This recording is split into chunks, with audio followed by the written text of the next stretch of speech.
बांके बिहारी जी के दर्शनों को सुगम बनाने को लेकर प्रशासन ने गोस्वामियों से मांगे सुझाव। वृंदावन के टूरिस्ट फैसिलिटी सेंटर में गुरुवार को प्रशासन द्वारा ठाकुर बांके बिहारी के दर्शनों को और बेहतर बनाने के लिए बांके बिहारी मंदिर के सेवायत गोस्वामियों के साथ बैठक की, जिसमें श्रद्धालुओं को ठाकुर बांके बिहारी जी के दर्शन ऑनलाइन द्वारा करवाने की बात पर विचार विमर्श किया गया। जिलाधिकारी शैलेंद्र सिंह ने जानकारी देते हुए बताया कि ठाकुर बांके बिहारी जी के दर्शनों को श्रद्धालुओं की संख्या लगातार बढ़ती जा रही है, जिसके चलते व्यवस्थाएं बनाने में काफी दिक्कतों का सामना करना पड़ता है। उसी को ध्यान में रखते हुए आज बांके बिहारी मंदिर के गोस्वामी समाज के साथ दर्शनों को लेकर और बेहतर बनाने को लेकर चर्चा की गई। बांके बिहारी सेवायत रजत गोस्वामी ने बताया कि जिला प्रशासन द्वारा ठाकुर बांके बिहारी जी के दर्शनों को ऑनलाइन पंजीकरण से शुरू करना चाह रहे हैं, जो कि बहुत ही अच्छी बात है।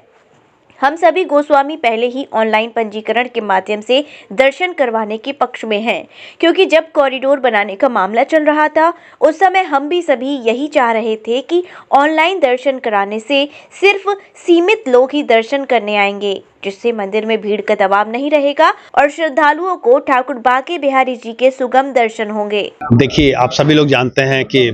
ठाकुर बांके बिहारी पवित्र मंदिर में लगातार श्रद्धालुओं की संख्या बढ़ती जा रही है। उसके चलते कई बार वहाँ व्यवस्था बनाने में दिक्कतें भी आती हैं। उसको दृष्टिगत रखते हुए आज जो गोस्वामी समाज के लोग हैं,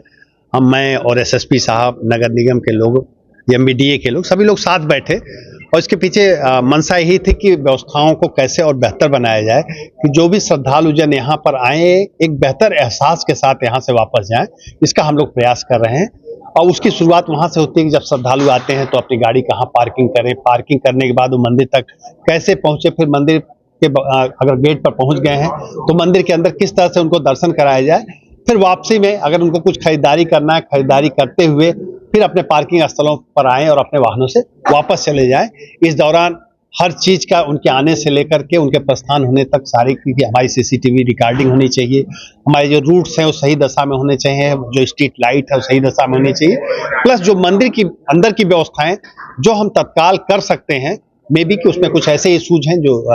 जुडिशियल आदेश से आच्छादित हैं, उसको उस लेवल पे भी हम लोग लेके जाएंगे। चाहे स्थानीय कोर्ट में ले जाना होगा, चाहे माननीय उच्च न्यायालय में ले जाना होगा, हम उस स्तर पर भी ले जाएंगे। तो अभी हम लोगों का मंशा थी कि गोस्वामी समाज के लोगों से बातचीत करके एक आम सहमति बनाई जाए, जिससे कि जो भी श्रद्धालु आए उनको एक बेहतर व्यवस्था हम उपलब्ध करा सकें। देखिए, निश्चित रूप से अभी हम उन कदमों पर बढ़ना चाहेंगे जिसपे हम सब लोगों की सहमति है। देखिए, दो पार्ट में उसको हम रखेंगे। एक तो उसको भी जैसे तात्कालिक उपाय भी दो पार्ट हो गए कि जिसमें गोस्वामी समाज के लोगों की सहमति है, जिसमें सहमति नहीं है तो उनकी असहमति का क्या कारण है, हम भी उसको थोड़ा स्टडी करेंगे। लेकिन जो सहमति है जिसमें कोई असहमति नहीं, कम से कम उतना पार्ट भी हम लागू करा दें तो हमें लगता है कि यहाँ की व्यवस्थाओं में बहुत ज्यादा सुधार है। देखिए, अभी बिंदु वाइज तो अभी बात नहीं करेंगे, आप लोग सभी साक्षी थे जो कुछ बातें हुई हैं, तो अभी हम इसलिए कोई बात नहीं करना चाहते हैं कि मे बी कि यहाँ जो लोग उपस्थित हों उसमें से सहमत हों, उनके अलावा भी कुछ लोग जो असहमत हों, तो अभी व्यापक तौर पे हम लोग चर्चा पर चर्चा करें। हमारा है कि एक सौहार्दपूर्ण माहौल बनाया जाए और मुझे लगता है गोस्वामी समाज के लोग भी हमसे ज्यादा चिंतित हैं यहाँ की व्यवस्थाओं को बनाने के लिए, तो मिलकर के हम व्यवस्थाएं बनाएंगे और निश्चित रूप से बिहारी जी की कृपा है हम लोगों के ऊपर और व्यवस्थाएं बनेंगी। देखिए, हम लोग तत्काल लगे हुए हैं। अभी जैसा आप सभी लोग जानते हैं, माननीय उच्च न्यायालय में 31 को भी सुनवाई है, माननीय सिविल न्यायालय में भी हमारी एप्लीकेशंस कुछ लगी हैं, तो अगर हमारी सहमति बन जाएगी तो हम सहमति पत्र भी कोर्ट को सौंपेंगे कि हम सब लोग सहमत हैं, तो मुझे लगता है फिर कोर्ट को निर्णय करने में सहूलियत होगी। ऑनलाइन रजिस्ट्रेशन का टेंडर हुआ है? इसके बारे में मैं एमबीडी प्रक्रिया का फॉलो किया गया होगा, जिस तरह से प्री रजिस्ट्रेशन को जी। देखिए, प्री रजिस्ट्रेशन हम लोग एक प्रयास कर रहे हैं कि जैसे लोगों को ये जानकारी नहीं होती है कि मंदिर में किस दिन ज्यादा भीड़ है, किस दिन कम भीड़ है। तमाम बाहर के लोग होते हैं, जब यहाँ आते हैं तो उनको पता लगता है कि यहाँ बहुत ज्यादा भीड़ है, तो हम लोग रजिस्ट्रेशन के बारे में सोच रहे हैं, जिसमें अलग अलग घंटे के लिए, जैसे 1 घंटे में हम लोग हर घंटे के लिए लगभग 5000 क्षमता के बारे में सोच रहे हैं कि उतने लोग दर्शन करने आएंगे और उसका निःशुल्क रजिस्ट्रेशन करा सकते हैं, ऑनलाइन भी करा सकते हैं, ऐप के माध्यम से भी करा सकते हैं, और यहाँ पर आएंगे तो यहाँ पर भी डिफरेंट स्थानों पर उसके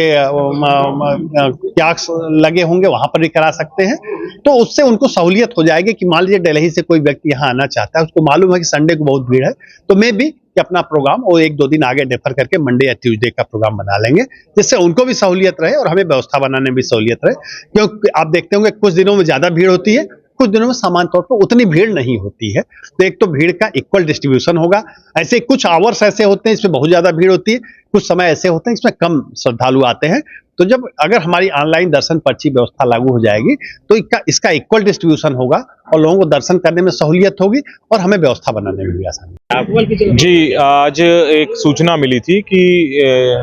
जिला अधिकारी महोदय और एसएसपी साहब जो है यहाँ टीएफसी सेंटर में केवल गोस्वामीज के साथ में मंदिर व्यवस्था को लेकर के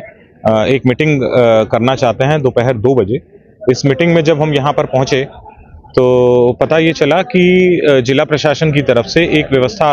ऑनलाइन पंजीकरण के तहत शुरू करवाने की एक चेष्टा करी जा रही है, जो कि एक अच्छी बात है। हम तो स्टार्टिंग से ही इस चीज़ को कह रहे थे कि ये जब कॉरिडोर का मैटर चल रहा था कि अगर आने वाले दर्शनार्थियों के रजिस्ट्रेशन करवा करके और दर्शन व्यवस्था अच्छी बना दी जाए कि उतने ही लोग आए वृंदावन में प्रवेश करें या बांके बिहारी मंदिर में उतने लोग प्रवेश करें स्लॉट टाइमिंग के हिसाब से कि जिनको आसानी से दर्शन हो सके। आज इसको लेकर के एक बैठक आहूत की गई जिसमें हम लोगों ने अपने अपने सुझाव दिए, लेकिन समस्या इसमें सिर्फ ये आ रही है क्योंकि इस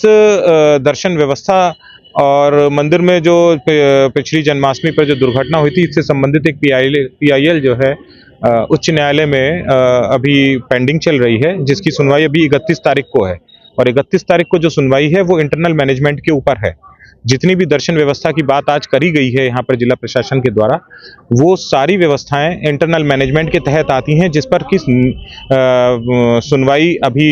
विचाराधीन चल रही है। तो मेरी तरफ से ये पक्ष रखा गया कि यदि आप न्यायालय से कोई आदेश प्राप्त कर लें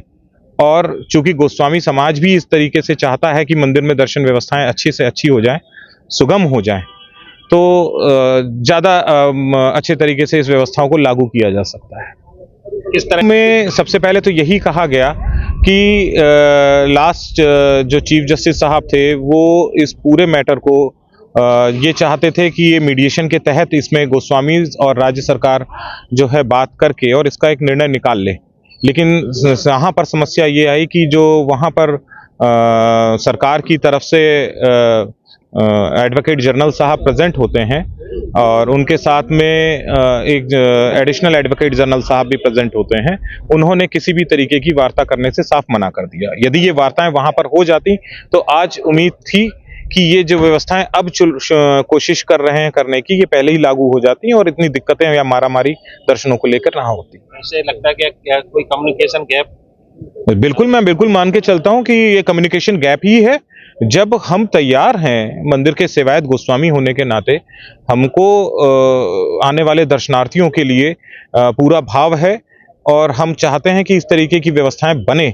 तो फिर सरकार क्यों नहीं बात करना चाहती है हमसे। हम बात करके जो है किसी तरीके का एक सोल्यूशन निकाल करके और माननीय न्यायालय के सामने प्रेजेंट करते और उस पर एक निर्णय आ जाता जो सर्वसम्मत होता। क्या प्रशासन और गोस्वामी समाज में सहमति होती थी? देखिए, अभी तो सहमति वाली बात यूं नहीं हो रही है क्योंकि यहाँ पर जो जिला प्रशासन है उनसे और हमारा के बीच में बातचीत होती है, लेकिन उनका इंटरप्रिटेशन हाईकोर्ट में क्या रहेगा जाकर के, क्योंकि लास्ट टाइम जिस तरीके का इंटरप्रिटेशन था हम उससे खुश नहीं थे। KD medical college hospital and research centre, जहां एक की छत के नीचे ब्रजवासियों को मिलेगा संपूर्ण रोगों का इलाज, वो भी रियायती दरों पर। अत्याधुनिक सुविधाओं से लैस operation theatre, MRI, CT scan, colour Doppler, ultrasound, digital x ray, echo, सभी प्रकार की खून और पेशाब की जांचें, न्यूरो से संबंधित रीढ़ की हड्डी व दिमाग के ऑपरेशन, ब्लड प्रेशर व पेट से संबंधित सभी रोगों का इलाज, ब्लड बैंक, डायलिसिस व एम्बुलेंस की सुविधाएं, इमरजेंसी सेवाएं 24 घंटे उपलब्ध। OPD सुबह 9 बजे से लेकर 4 बजे तक। KD medical college hospital and research centre.